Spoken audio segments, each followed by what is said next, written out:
Right. Hi, everyone, and welcome back to Beyond Insights, the podcast where we explore the ideas, tools, and trends shaping the future of business, accounting, and decision making.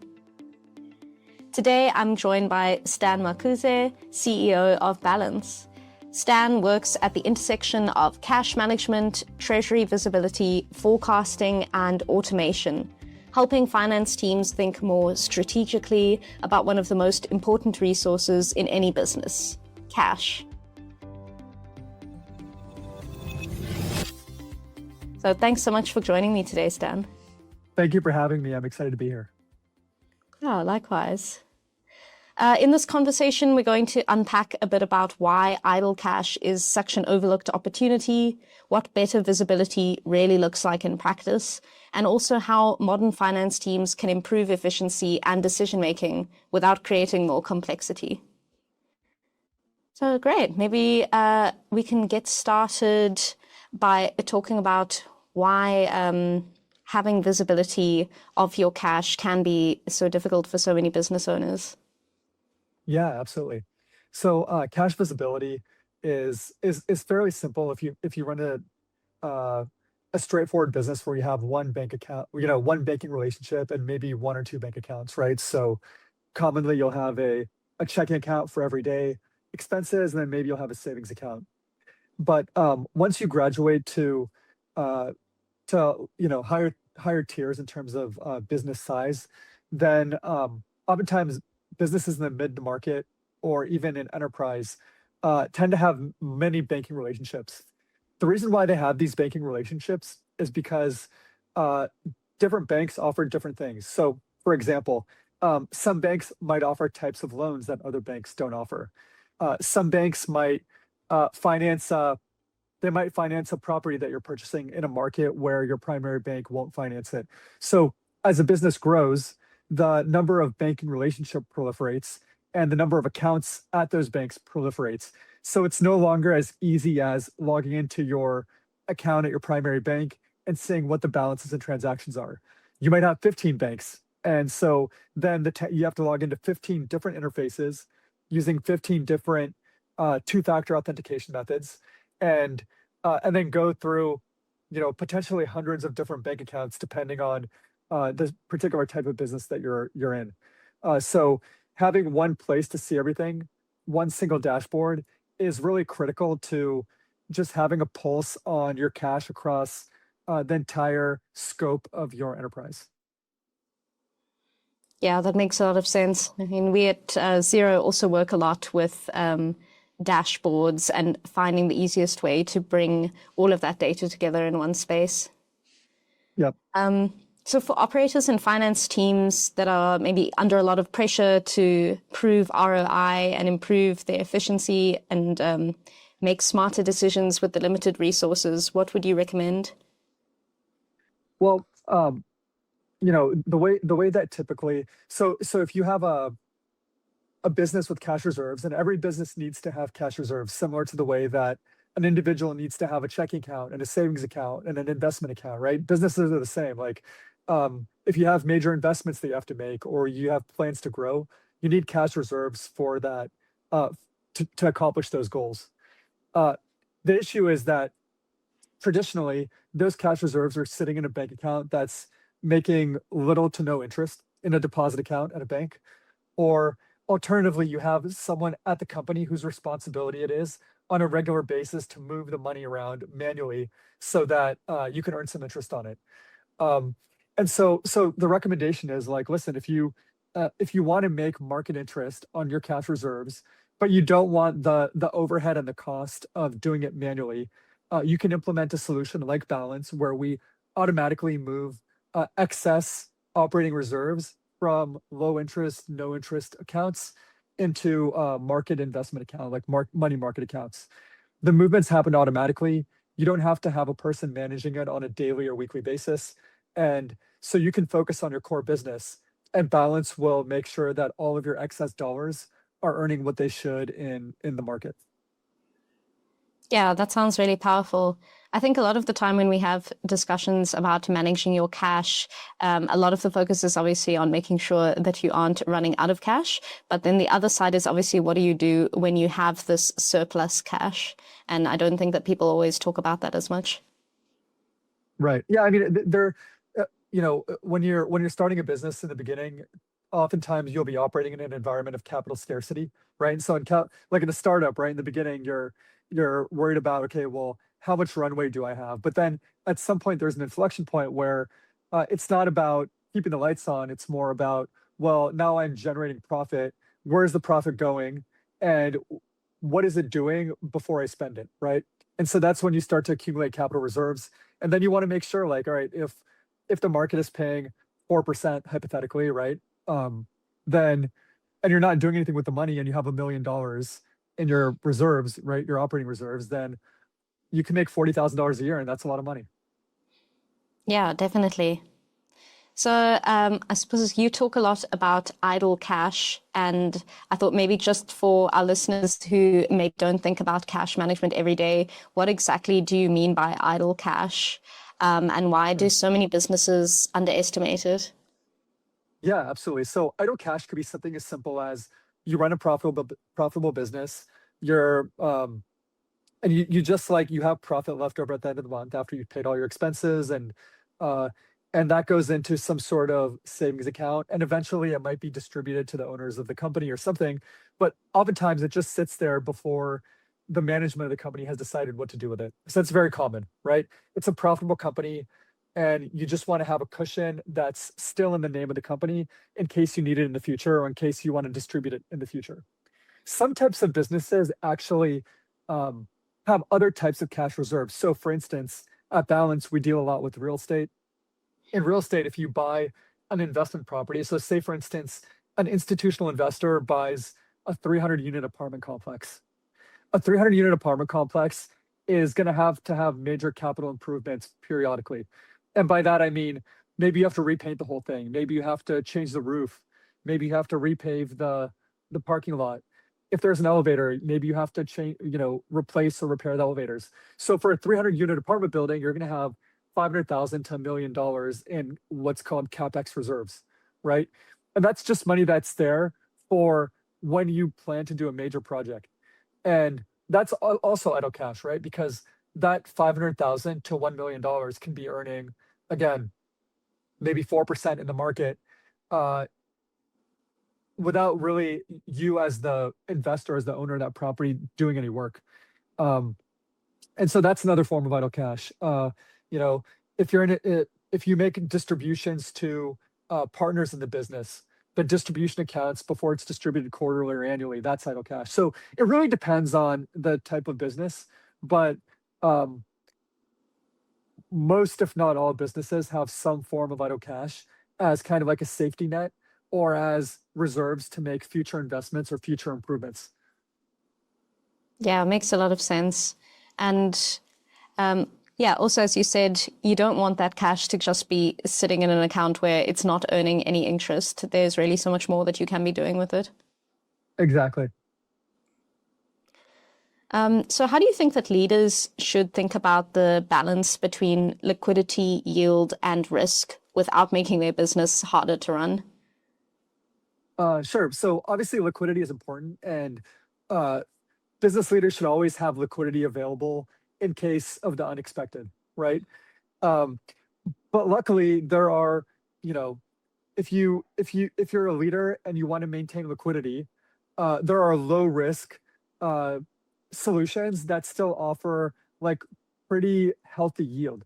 And by that I mean if you sweep your cash into a US government backed money market fund, the risk is a 1 on a 1 to 5 scale, so it's the lowest risk. It's backed by the debt of the US government, and that money can be liquid within 24 to 48 hours. So you can it's kind of a situation where you can have everything, right? You can have your liquidity because it's accessible within 24 to 48 hours. The risk is low. It's on a 1 to 1 to 5, on a one on the 1 to 5 scale, and the yield is still respectable. Like 3.5 to 4.5%. these yields, they move with the market, right? So yeah, so I think as a leader, you don't have to pick one thing or two things. You can really optimize your cash reserves to accomplish all three. Oh, great. What do you think are some of the most important signals that a founder or CFO should be monitoring if they want to spot cash risk or cash opportunity earlier? Yeah, I mean, I guess it's just a matter of cash opportunity as a founder. The cash opportunity is really, when you raise money or you have investment or you take out a loan, depending on how the business is capitalized, um, you know, you should never have more than like 1 month or 1.5 months of like operating cash in a deposit account. That means like payroll, rent, things like that. Um, Everything above that, even if you only have 3 months of cash reserves, like 3 months of operating reserves, you could be earning interest on, 1.5 or 2 months of those reserves and keep them liquid, low risk, and easily accessible. So, um, so really it's not like, oh, I only have 6 months, therefore I'm not going to earn any yield on everything on any of it, right? Because 6 months is you might not think is a long time, but in reality, like, you know, if you have 1.5 months or less in cash and you can make your payroll and pay your rent and pay your expenses, there's no reason why everything above that can't be earning uh kind of like the low risk money market rate in the market. Yeah, makes sense. So I suppose there's a bit of a mindset shift that a lot of business owners probably need to make then, from seeing cash as a kind of safety blanket or, like saving for a rainy day versus using it as a strategic asset. How do you think that they can sort of make this mindset shift? And yeah, why would it be helpful to them? Yeah, well, I mean, look, I think it still is a safety blanket. So what if cash is sitting in a deposit account and it's earning zero and the inflation rate is, let's say, 3%, 3.5%, that money is actually losing money. So your Mm, safety blanket is like shrinking in size. Whereas if you invest that money into, hypothetically, let's say you decide to sweep it into a Vanguard US government money market fund, like that's more of a safety blanket because it's backed by the US government debt, which is, the lowest risk asset out there. And you're also keeping up with inflation. So your safety blanket is growing as inflation grows. So it's more about, okay, really, if it's just cash, your safety blanket is shrinking. If it's in these ultra low risk money market funds, there's really no principal risk. And your safety blanket is, growing in size over time, right? With inflation. yeah, makes sense. So it's not really shifting away from that idea. It's just realizing you could protect yourself better actually by making sure that you are investing your money more smartly. That's exactly right. So where do you see that most finance teams lose time or maybe make weaker decisions because they don't have the right view of their cash position? Yeah, so I think that there are a lot of finance teams out there that, you know, in the companies that we work with, the finance teams are doing a lot of things. They're refinancing debt, they're, keeping the lights on, keeping payroll paid. Um, and so there are a lot of things that are like urgent, right? Like if you don't do X, Y, and Z by tomorrow, then payroll is not going to go out, or a deal won't get closed because you can't finance a certain investment or a certain acquisition, right? So finance teams are always prioritizing those things because that's like those are critical and time sensitive. And so what we see is that, moving money into money market funds or other instruments that generate interest, it just isn't as critical, right? Like it's not an emergency to start earning 4% per year on your idle cash. But if you don't do it, if you never do it, then over time that money can really compound substantially, right? So that's where we come in, where we automate that process so the finance team can continue to focus on the urgent, time sensitive projects, like keeping the lights on, refinancing debt, funding acquisitions, etc. And then in the background, balance is ensuring that all the excess cash is being put to work in low risk money market funds. Yeah, it's fantastic. Why do you think that cash visibility is still such a challenge for growing companies in particular? Yeah, I mean, I think it's a challenge because as companies grow, they have to work with more banks. As I mentioned previously, like different banks provide different benefits. So one bank might have local branches that can accept cash, and you, as a business owner, need to deposit cash. One bank might provide you really great loan terms, right? Um, so as you grow, you end up working with more banks. Every bank has its own login. Every bank has its own two-factor authentication. And you as the business leader um, don't have time to log into 15 banks every single day to see where things stand. And so that's where so you just don't have time, so you just don't do it, right? And that creates risk, and that creates the opportunity for problems down the line. And so by unifying visibility across all the banks, Balance solves that issue where you can log into um, one interface, see what you have across all your banks, across all your entities, and then identify opportunities like, hey, this particular account at this bank has excess cash. Let's put it to work. Yeah, it makes a lot of sense. I think for most businesses, you're already working with so many different systems. And like you say, so many different banks. Having to log in actually takes up a lot of time. I know I get very frustrated with the two-factor Yeah. authentication every day. And I think being able to streamline that process is really helpful. And not to mention, Alexander, if you have multiple people within your organization who are turning over and changing roles and changing positions, like then there's like the whole access challenge, right? Where Yes. maybe there's 5 people on the finance team managing different relationships at different banks. That creates even more complexity, right? So, and what if someone leaves and they're the ones with the credentials to log into a specific bank? Then what do you do, right? So as the business grows and evolves, like the visibility issue becomes more and more challenging. Yeah, it makes a lot of sense. I think that also leads to a lot of fragmentation. You've got fragmented information, and that maybe delays your reporting as well. Yep, that's right.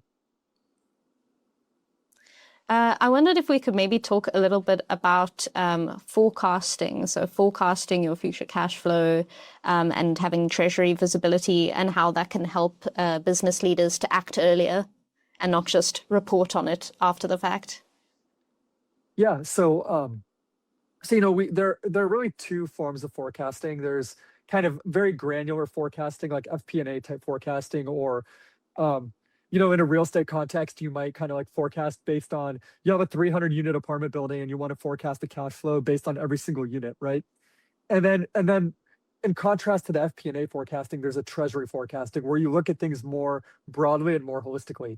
And so instead of looking at your 300 building apartment unit by unit, you might look at it like holistically, like this is how much this property has generated over the last 6 months.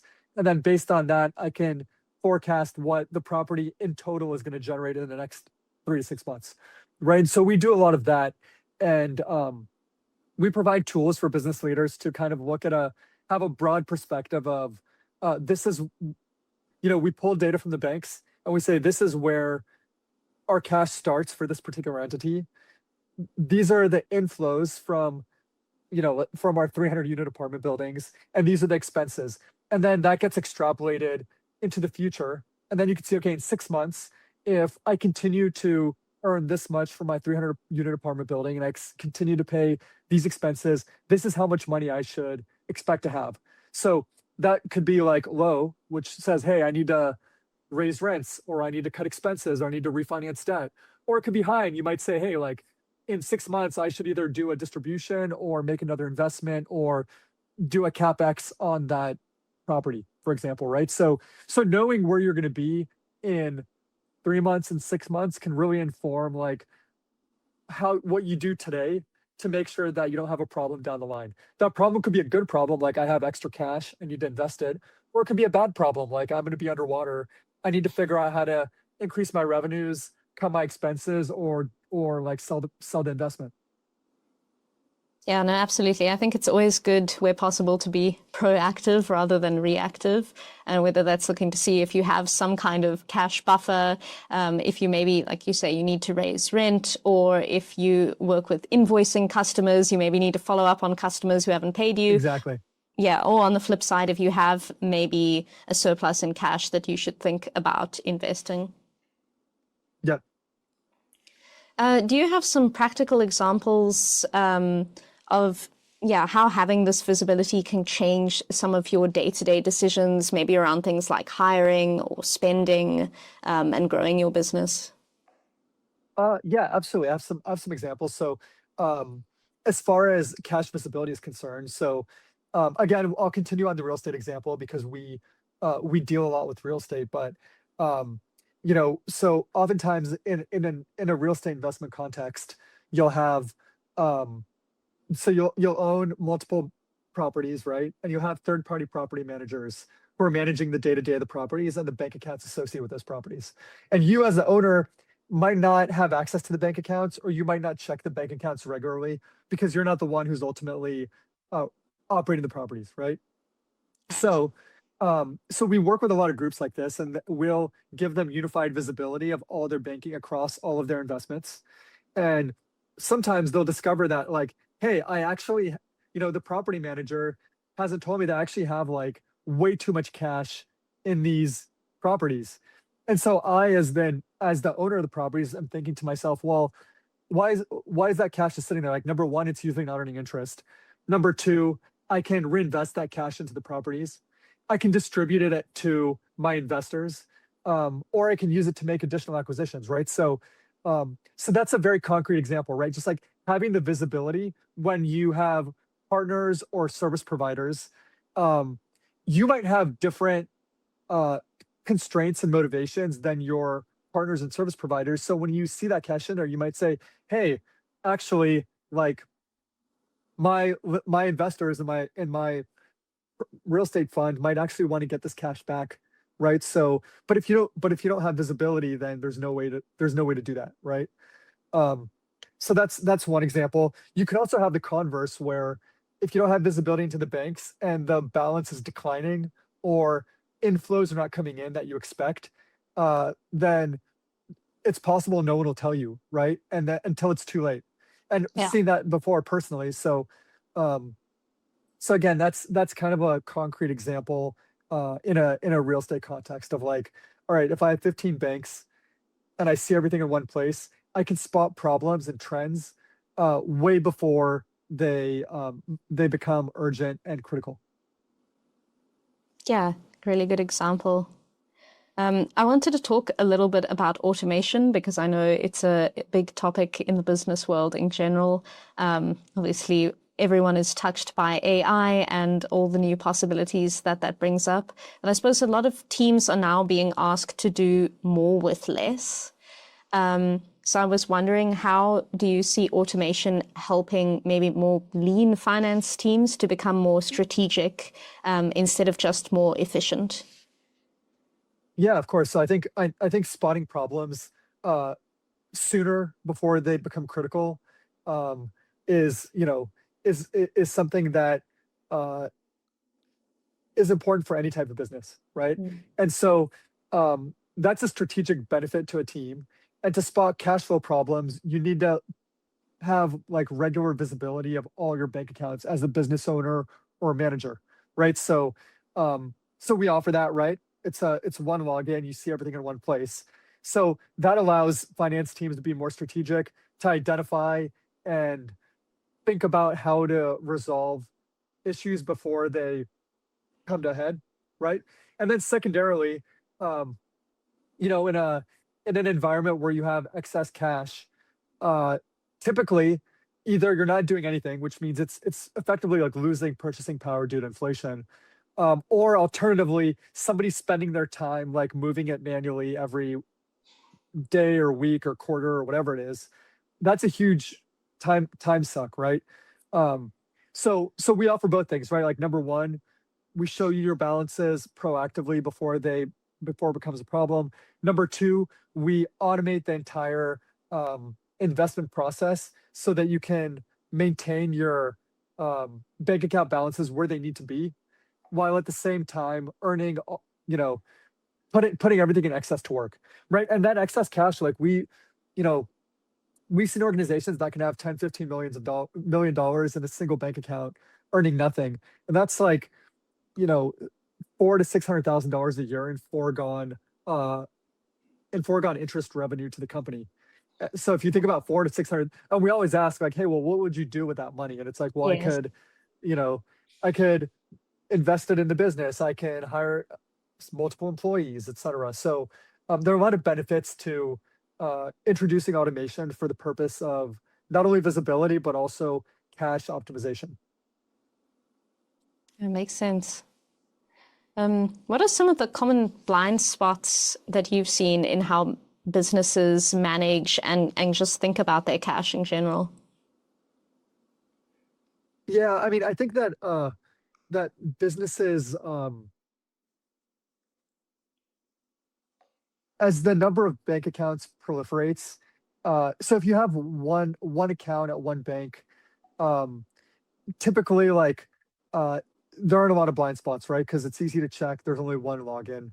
Yeah. As the number of accounts increases, and then as the number of banks increases, then you as the manager might only be focused on the ones that are like live deals, or the ones that are having, for instance, like again, using a real estate example, like you have a distressed property. Okay, you're focusing on that one. You're making a new acquisition, right? As an investor, you're focusing on the account for that property. But then there are all these properties that are just sort of like stable, and they're not really, um, they're not distressed.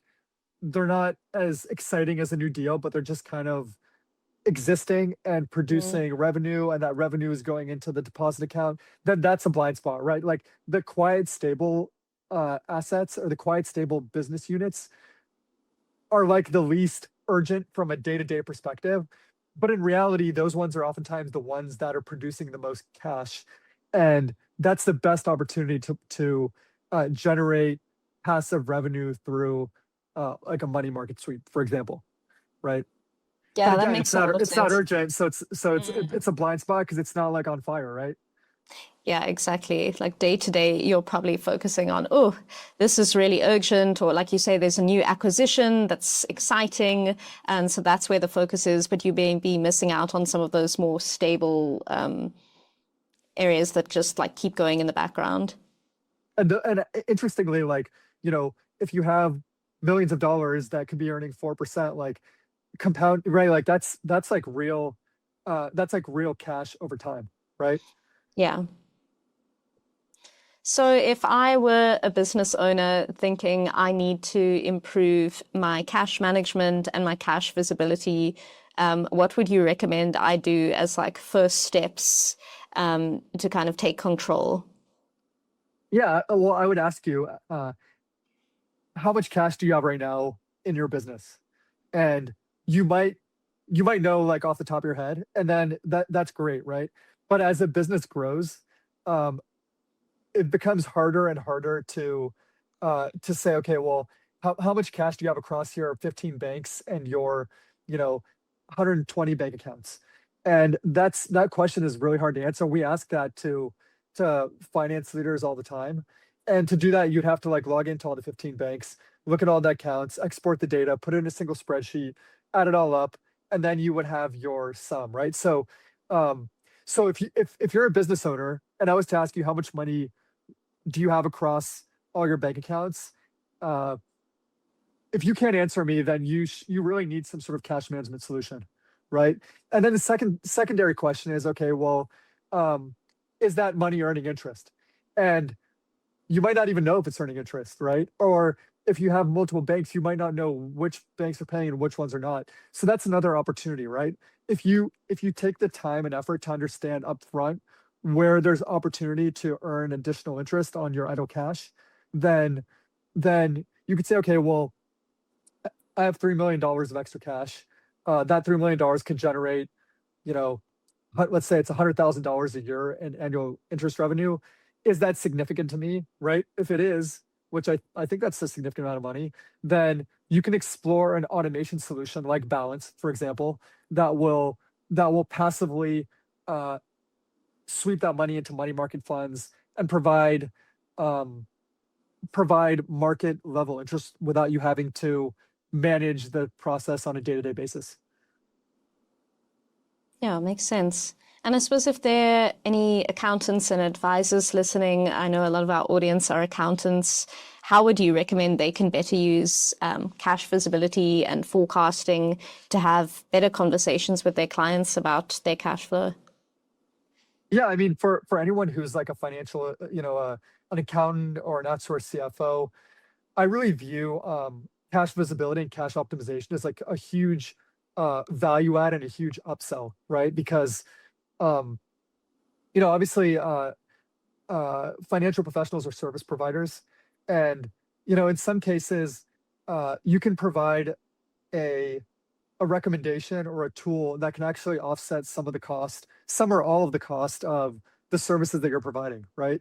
So, so if I'm a service provider and I'm billing $1,000 a month to manage someone's books, and I can help them earn $1,000, $2,000 a month in like kind of passive interest income, then I view that as a huge opportunity for not only for the customer but for our relationship and for trust between myself and my client for whom I'm providing the financial services. Yeah, absolutely. So if I'm talking to a team that's trying to become more proactive and also more strategic, what would you say a picture of good would look like for them in the next year? Good would be able to, with one click, know exactly how much cash they have across all of their accounts and other banks, and also how much of that how much of that cash is idle and what that cash is earning for them. That's good. Yeah, that sounds good. A good start. We have a tradition on the podcast of ending with some rapid fire questions. Sure. So Okay. anything that comes to your mind, I'll give you a few rapid fire questions. So the first one is, what's one metric that you think every business should be watching more closely? Well, as I mentioned, it's cash in the bank, and the secondary metric on that is how much of it idle is when what is it earning? What is it generating? Perfect. And what is one mistake that finance teams make when thinking about liquidity? I think some finance teams overestimate the friction and difficulty of setting up yield generating automation, such as the sweeps that Balance provides. So I think it's they think of it as, when you would go into a bank in the 1990s to open up a account and fill out a ton of forms, and it's still like that in some institutions, but with modern platforms, Balance included, KYB, KYC account creation takes like 3 to 5 minutes. So yeah, that's my answer to that one. For my own curiosity, what got you interested in this line of work? What led to you starting Balance? Sure. Well, I started by syndicating real estate deals, beginning during the global financial crisis of starting 2008, but really, the real estate market crashed around, declined to the bottom around 2010, and oops, the real estate market declined around 2010, and that's when I started syndicating real estate deals, and I had this problem of visibility across different tax ID numbers, visibility across different banks. When there was extra cash, what do I do with it? How do I put it to work? So, if there's one belief about cash management that people have today that you think will change in the future, what would that be? Um, so I think I think a norm will change in the future. I don't know about belief necessarily, but I think the kind of like the norm of the vast majority of deposits, both personal and business deposits, sitting idle in deposit institutions earning nothing. I think the days there are numbered, and I think with technology and greater awareness and education, um, individuals and businesses will realize that they can actually participate in some of the tools out there to generate market rate returns on their cash. So if there's just one thing that someone would take away from today's podcast, if they maybe haven't been paying attention, what would you want them to take away? That it's easy to get a single unified view of the liquidity of your business across all your banks and all your accounts. And it's also easy to put that money to work. So, so if you imagine it being like walking into a bank in 1995 and filling out a bunch of forms and waiting for a phone call to see if you've been approved, that's not what it is. It's a process that could take as little as 10 minutes. And then within 1 or 2 business days, you can not only see how much cash you have across all your entities, but you could also be earning interest on the cash that's idle. Yeah, fantastic. Thanks so much, Stan. I think this has been a really great conversation, and I think a really good reminder that, yeah, you can get your idle cash to work for you. I think there's a lot about cash management in businesses that people may be overlooking and shouldn't be, and that there's so much that technology can do to help make sure you have good visibility of your cash, and that also you can be putting it to work, you can be investing it. Absolutely. Thank you so much for having me. I really enjoyed this. Yeah, thank you so much, and thank you everyone for watching.